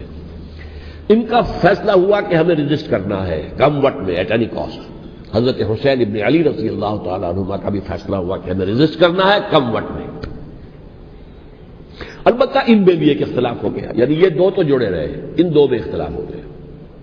عبداللہ ابن زبیر کا کہنا یہ تھا کہ ہمیں حجاز میں رہنا چاہیے، یہ سرزمین ہے جس میں نبوت کی برکات سب سے زیادہ ہیں، یہاں ہم مضبوط قلعے کے اندر ہیں، ہمیں یہاں سے جو ہے رجسٹ کرنا چاہیے اور ختم کرنا چاہیے اس نظام کے اندر جو خرابی آ گئی ہے اس کو۔ حضرت حسین رضی اللہ تعالیٰ عنہ کے پاس خطوط کا تانتا بنا ہوا تھا، کوفے سے لوگ خط لکھ رہے تھے، آئیے آئیے آئیے، ہم آپ کے ہاتھ پر بیعت کریں گے، ہم آپ کے ہاتھ پر بیعت کریں گے، ہم آپ کے ہاتھ پر بیعت کریں گے۔ یہی وہ کوفہ جو حضرت علی کا دارالخلافہ رہا تھا اور جو پھر سبائیت کا گڑھ بن گیا تھا۔ چنانچہ حضرت حسین نے حضرت مسلم بن عقیل کو بھیجا وہاں پر کہ میرے نمائندے کی حیثیت سے جا کر وہاں پر بیعت لو۔ 10-12 ہزار افراد نے بیعت کر لی، لیکن اس کے بعد یزید کی طرف سے گورنر بنا کے بھیجا گیا ابن زیاد کو۔ ابن زیاد نے آ کر جو تشدد کیا اور سختی کی تو سب کے سب بیعت توڑ کر اور سب منحرف ہو گئے۔ مخلصین تو وہ تھے نہیں، الکوفی لایوفی، کوفی جو ہے وہ تو کوئی وعدہ وفا کرنے والا ہوتا ہی نہیں، بیعت توڑ دی۔ فمن نقص فانما ينقص على نفسه، بیعت کے بعد بیعت توڑ دینا بہت بڑا گناہ ہے، توڑ دی۔ ادھر اطلاع مل گئی حضرت حسین کو، چل چکے تھے، وہ راستے میں تھے کہ وہاں تو مسلم بن عقیل شہید ہو گئے اور سب لوگوں نے بیعت توڑ دی۔ اب واپس جانا چاہتے تھے لیکن مسلم بن عقیل کے بیٹے جو ہے اڑ گئے۔ یہ عرب کی اپنی ایک جو ہے پرانی ان کی حمیت اور ان کا قبائلی نظام کہ اب ہم اپنے والد کے خون کا قصاص لیے بغیر نہیں جائیں گے۔ حضرت حسین رضی اللہ تعالیٰ عنہ کی مروت اور شرافت کہ یہ میرا ساتھ دینے کے لیے آئے تھے، اب میں ان کا ساتھ نہ دوں تو یہ تو شرافت اور مروت کے خلاف ہے۔ کہا اچھا چلو چلتے۔ وہاں جا کر بھی عین اپنے میدان کے اندر بھی حضرت حسین رضی اللہ تعالیٰ عنہ نے 3 چیزیں پیش کی ان کوفیوں کے لشکر کے خلاف۔ سب سے بڑا لشکر کے اندر سب سے بڑے تو کوفی تھے جنہوں نے بیعتیں کی ہوئی تھی حضرت حسین کے ساتھ۔ دیکھو مجھے جانے دو واپس حجاز کی طرف، یا مجھے سرحدوں پر بھیج دو تاکہ میں کافروں کے ساتھ جنگ کرتے ہوئے اپنی جان دے دوں، یا مجھے یزید کے پاس جانے دو، میں اپنا معاملہ اس سے طے کر لوں۔ لیکن کوفیوں کو یہ گوارا نہیں تھا۔ اگر یہ یزید کے پاس پہنچ گئے تو ہمارا کچا چٹھا بیان کر دیں گے کہ مجھے تو ان لوگوں نے برگلا کر بلایا تھا۔ اس لیے کہ دیکھیے حضرت امیر معاویہ کے 20 سالوں کے دوران میں بتا چکا ہوں ان کی حکومت اتنی مستحکم تھی کہ اس کے خلاف کوئی فتنہ اٹھانا ممکن نہیں تھا۔ اب کیونکہ چینج اوور ہوا تھا، اور چینج اوور میں آپ کو معلوم ہوتا ہے کہ ایک جس کو کہتے ہیں every thing is in the melting پاٹ، ابھی تو یہ درمیان کے اندر معاملہ ہے، تو انہیں موقع ملا، سر اٹھایا حضرت حسین رضی اللہ تعالیٰ عنہ کو، جو خطوط لکھے جس کے کہ تھیلے کے تھیلے اور بوریوں کی بوریاں بھری ہوئی حضرت حسین کے ساتھ تھی، وہ کہا کہ آئیے ہم آپ سے بیعت کریں گے۔ انہوں نے نہیں مانا، اور اصل میں حضرت حسین کے قاتل وہ کوفی ہیں، وہ بزدل، وہ منافق جنہوں نے بیعت کر کے بیعت توڑی، اور اب وہ آ گئے کہ اگر یہ حسین رضی اللہ تعالیٰ عنہ بچ کر کہیں یزید کے پاس پہنچ گئے تو پھر ہمارا کچا چٹھا جو ہے وہ سامنے آ جائے گا اور ہماری پھر شامت آ جائے گی۔ لہذا انہوں نے قتل کیا حضرت حسین کو رضی اللہ تعالیٰ۔ ایک بات جو علامہ ڈاکٹر قلب صادق نے فرمائی، اور مجھے میرے علم میں یہ بات پہلے نہیں تھی، وہ یہ کہ حضرت حسین کے قتل کا فتویٰ ایک بہت بڑے مفتی نے دیا تھا۔ یہ بات بھی ذرا سمجھ لیجیے۔ حضرت حسین رضی اللہ تعالیٰ عنہ کے قتل کا فتویٰ ایک بہت بڑے مفتی نے دیا تھا. کیوں دیا تھا؟ اس لیے کہ حضور کی احادیث موجود ہیں کہ جب ایک شخص کی ایک خلیفہ کی بیعت ہو جائے تو دوسرا اگر کھڑا ہو تو اسے قتل کر دو. کھلی حدیث. اسی لیے ایک بہت بڑے مفسر بھی ہیں، فقیہ بھی ہیں، قاضی ابن العربی رحمۃ اللہ علیہ. ایک ابن عربی ہیں الف لام کے بغیر، ابن عربی، وہ بہت بڑے صوفی ہیں، فلسفی ہیں، اندلس کے ہیں. یہ قاضی ابن العربی ہیں جنہوں نے قرآن کی ایک تفسیر لکھی ہے اس اعتبار سے کہ صرف ان آیات کی تفسیر جن سے کہ فقہی احکام جو ہیں ان کا استنباط ہوتا ہے. یہ دو تفسیریں اس طور سے لکھی گئی ہیں قرآن مجید کی. احکام القرآن ان کا نام ہے دونوں کا، جن میں سے ایک جو ہے قاضی ابن العربی کی ہے. ان کا ایک جملہ نقل ہوتا ہے، قتل الحسین بسیف جدہ، حسین قتل ہو گئے اپنے ہی نانا کی تلوار سے. وہ تلوار کیا تھی؟ جب کسی کی بیعت ہو چکی ہو پھر کوئی کھڑا ہو مدعی خلافت قتل. میرے نزدیک حضرت حسین مدعی خلافت نہیں تھے. یہ بات اس وقت سامنے لوگوں کے نہیں آئی، بلکہ حکومت نے یہ باور کرا دیا کہ یہ تو باغی ہے، یہ مدعی ہے خلافت کے. انہوں نے تو دعویٰ نہیں کیا خلافت کا، وہ تو صرف اس عمل کو روکنے کے لیے میدان میں آئے تھے. اور اس بات کو اچھی طرح سمجھ لیجئے کہ اس وقت تک یہ جو تصور آج ہمارے پاس ہے کہ ریاست علیحدہ ہے، حکومت علیحدہ ہے. State of Pakistan, we are loyal to the state of Pakistan. ہم ریاست پاکستان کے وفادار ہیں، گورنمنٹ آف پاکستان کے وفادار نہیں ہیں. We are not loyal to the government. Government تو کبھی بے نظیر کی تھی، ہم اس کے خلاف تحریک چلا رہے تھے، یا کبھی کسی اور کی تھی اس کے خلاف تحریک چل رہی ہے، یا کبھی ضیاء الحق کی تھی اس کے خلاف تحریک چل رہی ہے. گورنمنٹ کو بدلنا تو عوام کا حق ہے. آج اس وقت نہیں تھا، اس وقت ریاست اور حکومت کا کوئی فرق نہیں تھا. لہذا جو حکومت سے اختلاف کرے گویا کہ باغی ہے. یہ ہے اصل میں وہ پیچیدہ مسئلہ کہ کیوں کسی مفتی نے فتویٰ دے دیا. اس لیے کہ اس وقت تک ریاست اور حکومت کا فرق واضح نہیں تھا دنیا پر. یہ تو ابھی کچھ 100-150 سال کی بات ہے کہ آج ہمارا جو پولیٹیکل سائنس کا ایولیوشن ہوا ہے وہ اسٹیج تک پہنچ گیا ہے کہ اسٹیٹ علیحدہ ہے، حکومت علیحدہ ہے. حکومت تو اسٹیٹ کے 3 آرگنز میں سے ایک آرگن ہے. ایڈمنسٹریشن حکومت کی ہے، جوڈیشری ہے اور لیجسلیچر ہے. 3 آرگنز ہیں بڑے بڑے، ان میں سے ایک ہے. تو حکومت کو بدلنا تو عوام کا حق ہے، چاہے وہ ووٹ کے ذریعے بدلیں، چاہے ایجیٹیشن. اگر پرامن ایجیٹیشن ہے اس سے حکومت کو بدلنے کا حق حاصل ہے دستوری طور پر ہر اعتبار سے. اس وقت یہ نہیں تھا. لہذا صورتحال یہ بن گئی کہ حکومت وقت نے باور کرا دیا مسلمانوں کو. ورنہ سوچئے نواسہ رسول کو قتل کرنا کوئی آسان کام تھا. آخر سب کلمہ گو تھے کہ نہیں تھے؟ کلمہ گو تو تھے نا، اور حضور سے عقیدت اور محبت میں کمی. لیکن یہ کہ فتویٰ اگر ایک بہت بڑے مفتی کا، جو کہ حضرت علامہ ڈاکٹر قلب صادق صاحب نے فرمایا، مجھے اس مفتی کا نام بھی معلوم نہیں، کہ ایک مفتی ہی کا فتویٰ تھا وہ، جس کے بنا پر اب ان لوگوں نے حضرت حسین کو قتل کیا. اور یہی وجہ ہے کہ انہوں نے پھر خیموں کو بھی آگ لگا دی.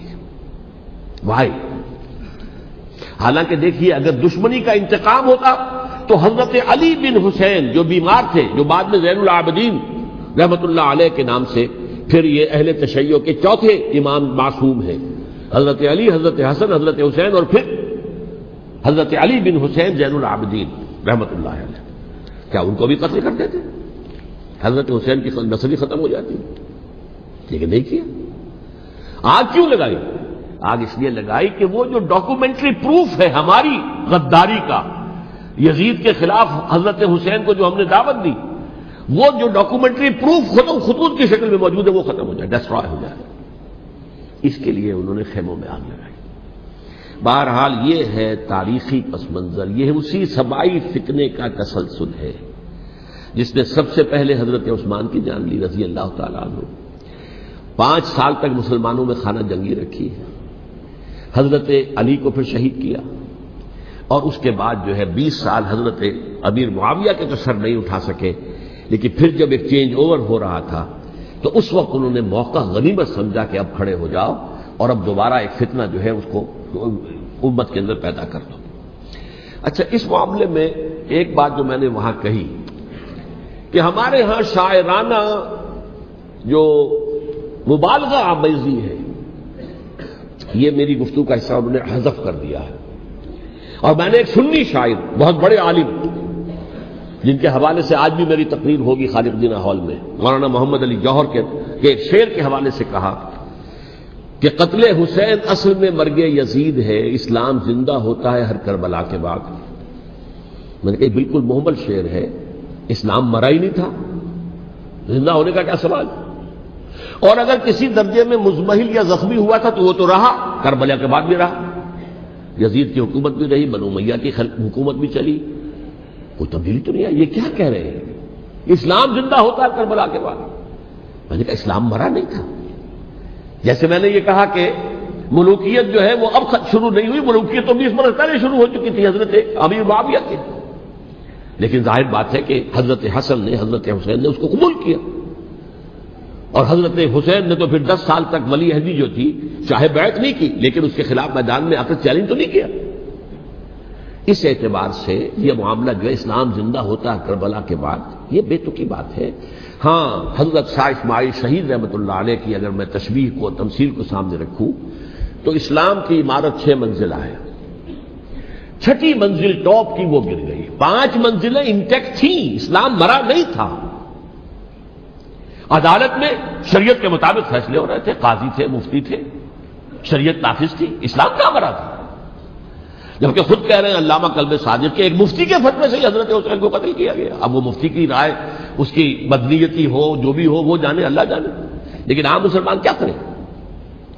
اس پہلو سے اسلام مرا نہیں تھا. ہاں، ایک منزل گر گئی تھی، وہ گری رہی، 1000 برس تک گری رہی، یہاں تک کہ آ کر مغربی امپیریلزم نے اس کے گرایا، ملوکیت کا معاملہ ختم کیا، اور وہ جبرین ملوکیت دوسری آ گئی. ورنہ وہی بادشاہی چلی ہے. بلکہ دور بنو امیہ میں وہ بادشاہی پوری طرح اس نے بالوں پر نہیں نکالے تھے، اصل باروں پر تو اس نے نکالے ہیں دور بنو عباس میں آ کر.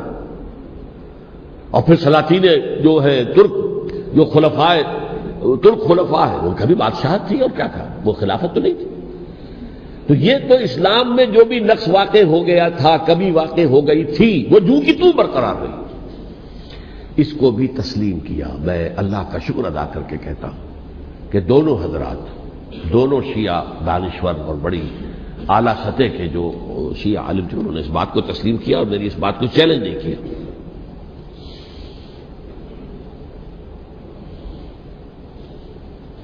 اصل میں تیسری بات میں نے یہ کہی کہ دیکھیے حضرت حسین رضی اللہ تعالی عنہ کی اس شہادت کے بعد، اس کے بعد واقعہ ہرہ بھی ہوا، جو واقعہ کربلا سے بھی بعض اعتبارات سے زیادہ بھیانک اور زیادہ گھناؤنا واقعہ بنو امیہ کی تاریخ ہے، جس کو لوگ جانتے ہی نہیں. مدینہ کے کچھ لوگوں نے بغاوت کی اور انہوں نے اس کے خلاف فوج بھیجی، اور فوج کو جب مدینہ فتح کر لیا، 3 دن کے لیے حلال کر دیا، جو چاہو کرو، یہاں جسے چاہو مارو، جسے چاہو لوٹو، جس کا گھر چاہو برباد کرو، جس عورت کو چاہو ریپ کرو. اور یہ مدینہ النبی کے اندر ہوا. تو کاٹ کھانے والی ملوکیت کے اندر بہت سے واقعات ہوئے. عبداللہ ابن زبیر کھڑے ہوئے، انہوں نے حکومت قائم کی تھی، لیکن یہ کہ وہ تو 6 سال کے لیے کامیاب بھی رہے، ایک حکومت قائم کی، بنو امیہ کے ہاتھ پر بیٹھ نہیں کی، بالآخر ان کی حکومت بھی ختم ہو گئی.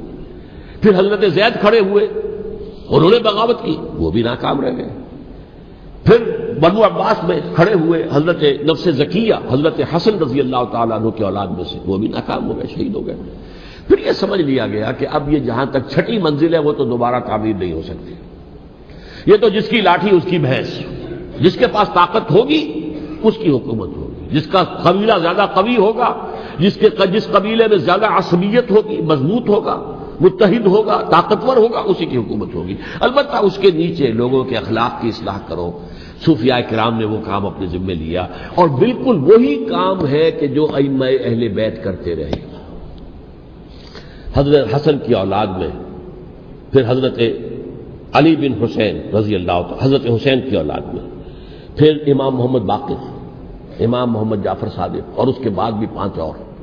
کسی نے بغاوت نہیں کی. جیسے علماء کرام کام کر رہے تھے اور جیسے صوفیاء کرام کام کر رہے تھے، ایسے ہی وہ مسلمانوں کی علمی تربیت، روحانی تربیت و تزکیہ کر رہے تھے. کسی نے حکومت کو چیلنج نہیں کیا. نوٹ کر لیجیے اس بات کو. حضرت علی نے بھی چیلنج نہیں کیا تھا, حضرت حسن نے چیلنج نہیں کیا, خود صلح کر لی. تو ائمہ اہل بیت جو 12 یہ گنتے ہیں, جن میں سے آخری جو ہے حضرت مہدی کو تو ابھی ظاہر ہونا ہے, ان کے عقیدے کے مطابق وہ روپوش ہیں, وہ ظاہر ہوں گے. لیکن 11 حضرات کے بارے میں یہ کہ حضرت حسین کے سوا کسی نے بھی چیلنج نہیں کیا مفتی کے نظام کو, اور حضرت حسین نے بھی اس مغالطے پر کیا کہ کوفی ساتھ دیں گے, اور یہ موقع ہے کہ یہ جو 6ٹھی منزل اسلام کی گر گئی ہے اسے دوبارہ تعمیر کر دیا جائے. انہوں نے خلافت کا دعویٰ نہیں کیا تھا, یہ انہیں عوام کو مغالطے میں مبتلا کیا گیا کہ یہ خلافت کا مدعی ہو کر سامنے آیا. جیسا کہ میں نے آپ سے کہا تھا, امیر معاویہ نے حضرت علی کے عہد خلافت میں کبھی خلافت کا دعویٰ نہیں کیا, مدعی خلافت نہیں تھے. وہ تو یہ کہتے تھے کہ قاتلان حسین جو ہے, قاتلان عثمان کو سزا دو, قصاص دو, بس. اسی طرح حضرت حسین نے بھی, اب دیکھیے اس ضمن میں اس میں کوئی شک نہیں ہے, حضرت حسین رضی اللہ تعالی عنہ کی جو شہادت ہوئی ہے, ان کے ساتھیوں کی, اعزاء و اقارب کی, تاریخ انسانی میں یہ عزم, ہمت, شجاعت, مثابرت, صبر, استقلال, استقامت, اس کی بہت روشن مثال ہے, بہت روشن مثال ہے, بہت روشن مثال ہے. لیکن اس سے تاریخ کی رفتار پر کوئی اثر نہیں پڑا. وہ جو ملوکیت آ گئی تھی وہ اور گہری سے گہری ہوتی چلی گئی. واقعہ کربلا کے بعد تو واقعہ ہررا ہوا میں نے گنوا دیا, اس سے زیادہ تو میرے خیال میں کہ اور ہمارے لیے لائق شرم جو ہے کوئی واقعہ ہے ہی نہیں اس پہلو سے. لیکن حضرت حسین کا ایک, اب ان کو یہ کہ میں مطلب یہ کہ اگر میں ان کے ہاتھ پر بیعت کر لیتا ہوں, جو کہ اس وقت سامنے موجود تھے, کہ یزید کی بیعت تمہارے ہاتھ پر کرتا ہوں, تو گویا کہ اپنے آپ کو سرنڈر کر دیتے. وہی خطرہ جو امیر معاویہ کو تھا کہ مجھے وہ تو پہنچنے بھی نہیں دیں گے علی تک رضی اللہ تعالیٰ عنہ, اور مجھے پہلے ہی شہید کر دیں گے. یہی خطرہ حسین کو تھا رضی اللہ تعالیٰ عنہ کہ مجھے یزید تک پہنچنے نہیں دیں گے, پہلے قتل کر دیں گے. اور ویسے بھی یہ ایک شرافت, مروت اور حمیت اور غیرت اور عزت نفس کا تقاضا بھی تھا کہ بھائی معاملہ ہے یزید کا, میرا مجھے وہاں جانے دو, اللہ اللہ کر سکتا, یو کین اسکورٹ می, میرے دائیں بائیں چلو تاکہ میں کہیں اور بھاگ نہ جاؤں تمہارے خیال میں, مجھے وہاں پہنچا دو, میں وہاں پہ جا کے اس سے معاملہ کر لوں. لیکن انہوں نے قتل کیا. اصل قاتلان کوفی, وہی سبائی. البتہ یہ ہے کہ اس واقعے کی جو یادگار ہے اس میں کوئی شک نہیں ہے کہ اس نے مسلمانوں میں سے ایک گروہ کے دل میں قربانی اور شہادت کا جذبہ بہت پیدا کیا, اس میں کوئی شک نہیں. اور جس طریقے سے کہ عاشورہ محرم میں یاد منائی جاتی ہے, جس طریقے سے اس نے اہل تشیع کے اندر قربانی کا جذبہ بے انتہا پیدا کر دیا. اگرچہ وہ جذبہ بروئے کار نہیں آتا, اس لیے کہ ان کے ہاں یہ عقیدہ ہے, یہ طے ہے کہ جب تک حضرت مہدی ظاہر نہیں ہوں گے ہم کسی کے خلاف بغاوت نہیں کریں گے. یہ پوری تاریخ میں ان کا معاملہ رہا, تمام جو ہے ائمہ اہل بیت کا معاملہ رہا.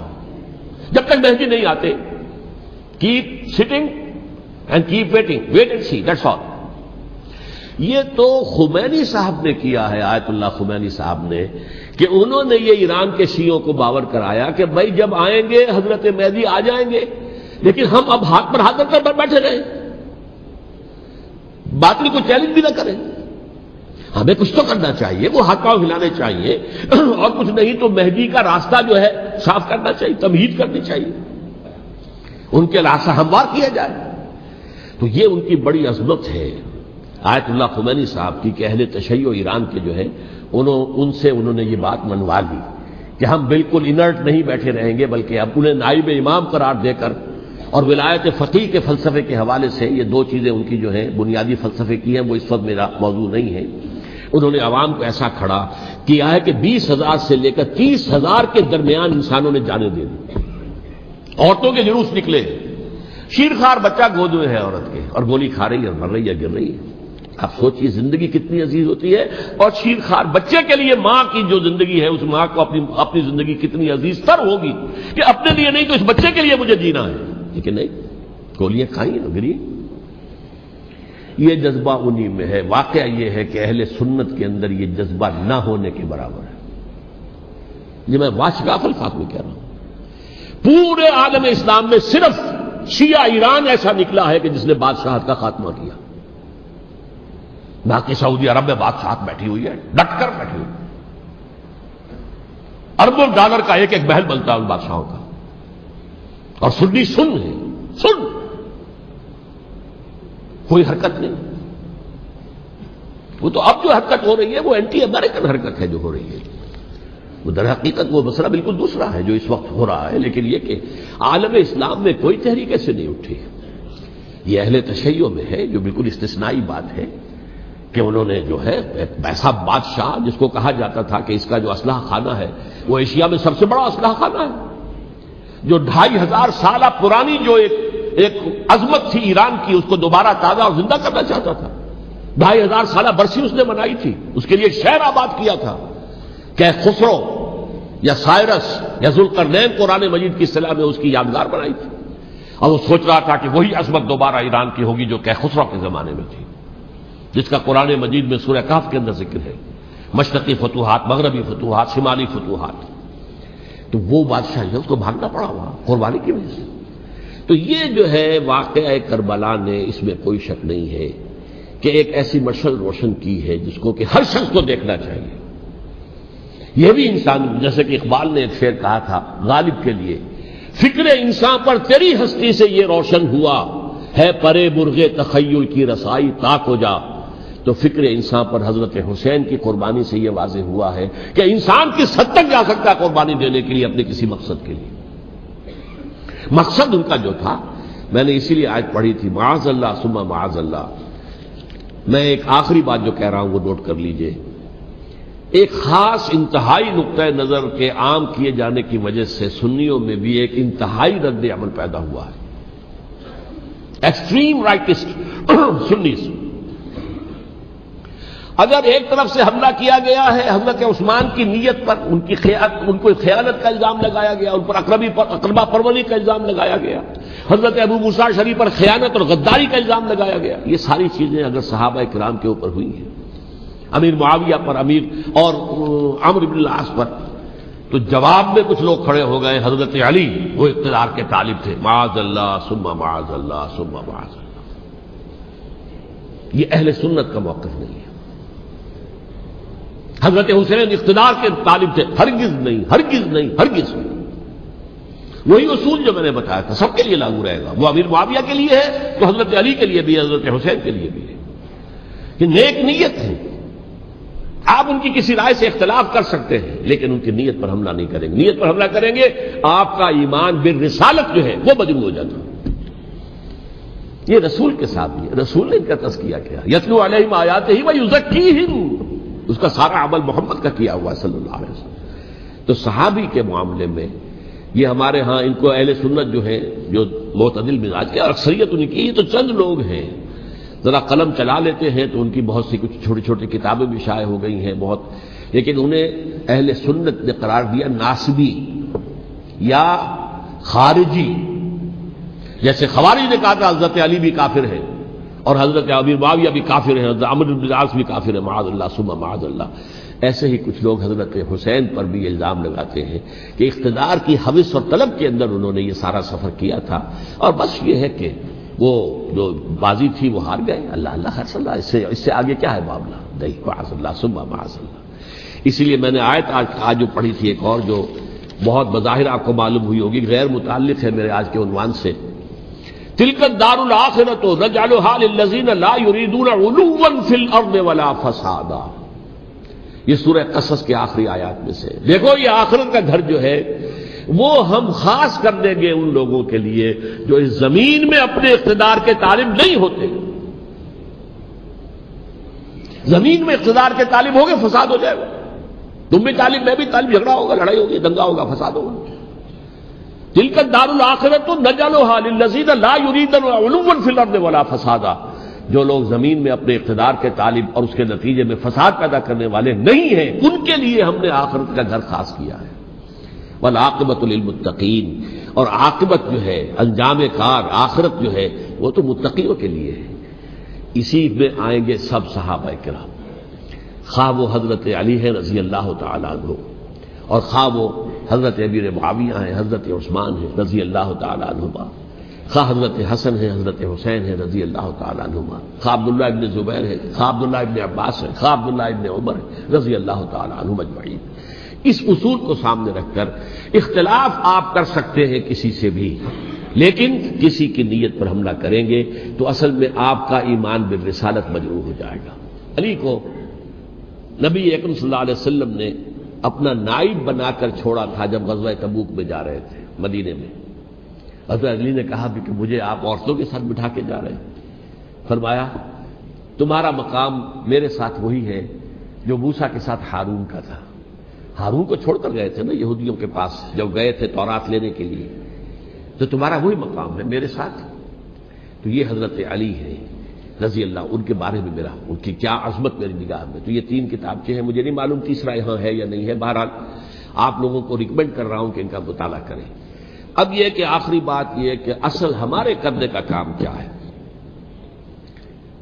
دیکھیے کیوں نہیں کیا کسی نے بھی خروج کا معاملہ، وہ میں واضح کر چکا ہوں، بغاوت نہیں کی۔ کیوں؟ ایک تو ریاست اور حکومت میں فرق نہیں تھا، ذرا کھڑا ہو اور وہ باغی قرار پائیں گے، واجب القتل ہو جائیں گے، فتوے کی زد میں آ جائیں گے، یہ معاملہ تھا۔ اور دوسرے یہ کہ عمارت پوری گری نہیں تھی، ایک منزل گری تھی نا۔ آج ہم کہاں کھڑے ہیں؟ پوری عمارت گری ہوئی ہے، نہ شرعی عدالتیں ہیں، نہ شرعی فیصلے ہیں، نہ احکام الہی نافذ ہیں، نہ حدود اور قصاص کے معاملات، کچھ بھی نہیں۔ ہمارا فرض کیا ہے؟ حضرت حسین کی مدح کرتے رہیے، تعریف کرتے رہیے، صحابہ کرام کی مدح کرتے رہیے، مدح صحابہ، اس کے لیے مجلسیں قائم ہو رہی۔ بھائی کر کیا رہے ہو؟ تھے تو آبا وہ تمہارے ہی، مگر تم کیا ہو؟ ہاتھ پر ہاتھ دھرے منتظر فردا ہو۔ تلک امۃ قد خلت لہا ما کسبت ولکم ما کسبتم۔ وہ تو ایک امت تھی جو چلی گئی، اللہ کے ہاں پہنچ گئے، جو کچھ انہوں نے کمایا وہ ان کے لیے، تمہارے لیے نہیں ہے، تمہارے لیے وہ ہوگا جو تم کماؤ گے۔ ہمارے لیے راستہ اب یہی ہے کہ خلافت راشدہ کے مکمل نظام کو اثر نو قائم کرنے کے لیے منہج انقلاب نبوی کو اختیار کریں۔ میری کتاب اس پر، کیسٹس اس پر، آڈیو کیسٹس، ویڈیو کیسٹ، سی ڈیز، نہ معلوم ڈی وی ڈی، سب کچھ موجود ہے۔ سیرت النبی پر تو میں عرض کر چکا ہوں، فلسفہ سیرت النبی سمجھنا ہے تو میری کتاب پڑھیے، ورنہ سیرت النبی آپ پڑھ لیں گے، واقعات معلوم ہو جائیں گے، فلسفہ سیرت سامنے نہیں آئے گا، اس کا آپ مطالعہ کریں گے میری کتاب سے۔ اور دوسرے یہ کہ یہ خلافت قائم کرنے کے لیے جو جد و جہد ہم کر رہے ہیں، تحریک خلافت پاکستان جس کا میں داعی ہوں ادنا سا، وہ تنظیم نہیں ہے، میں اس کا امیر نہیں، وہ ایک تحریک ہے۔ جیسے تحریک پاکستان کہلاتی تھی، جس کی تنظیم تھی مسلم لیگ، پارٹی کا نام مسلم لیگ تھا، لیکن تحریک پاکستان، اس طرح تحریک خلافت پاکستان وہ ہم نے چلائی ہے تنظیم اسلامی کے تحت۔ یہ خلافت جب پہلی چلی تھی آج سے 84 سال قبل، نومبر 1921 میں خالد دینا ہال میں وہ مقدمہ چلا تھا، جس کے نتیجے میں بڑے بڑے جو لیڈر تھے ہمارے، مولانا محمد علی جوہر اور مولانا حسین المدنی اور مولانا ابوالکلام آزاد، ان سب کو 2 سال کی قید کی سزا سنائی گئی تھی، بغاوت، مقدمہ بغاوت، یہ خالد دینا ہال۔ اسی میں سن 91 یا 92 میں میں نے 3 دن تقریریں کی تھیں، جن میں آج سے پھر میں 3 تقریریں کرنے والا ہوں، ایک آج شام کو، ایک کل شام کو رات 9 بجے، آج بھی کل بھی، ایک پرسوں اتوار کی صبح کو 10 بجے ہے کیا 11 بجے۔ تو ان میں آپ حضرات شرکت فرمائیں، تاکہ اصل جو ہمارے کرنے کا کام ہے، تاریخ کو بھی سمجھنا چاہیے، تاریخ کے عوامل کیا ہیں، کیا پس پردہ عوامل کار فرما تھے، کیا کسی شے کی اصل حقیقت ہے، وہ سمجھنا چاہیے۔ لیکن یہ ہے کہ اس اعتبار سے میں نے جب یہ لفظ استعمال کیا تھا اس مذاکرے میں، لپ سروس، کہ یہ ہم صرف لپ سروس کرتے رہے، مدح کے بیان کرتے رہے، منقبت بیان کرتے رہے، حضور کی نعتیں کہتے رہے، اس سے تو بات نہیں بنے گی جب تک کہ وہ فرض منصبی شہادت علی الناس کا جو ہمارے ذمے ہے بحیثیت امت محمد صلی اللہ علیہ وسلم، اس کو ادا نہ کرے۔ مجھے خوشی ہے کہ اس کی بھی تائید دونوں حضرات نے کی، ہاں یہ لپ سروس کا معاملہ ہے۔ اللہ تعالی حضرت حسین کے نقش قدم پر چلتے ہوئے، بلکہ اصل میں تو ہمارے لیے اسوہ رسول ہے محمد صلی اللہ علیہ وسلم کا، اس پر چلتے ہوئے ہم پاکستان میں اسلام کا نظام خلافت قائم کرنے کی جد و جہد کریں۔ اقول قولی ھذا واستغفر اللہ لی ولکم ولسائر المسلمین والمسلمات۔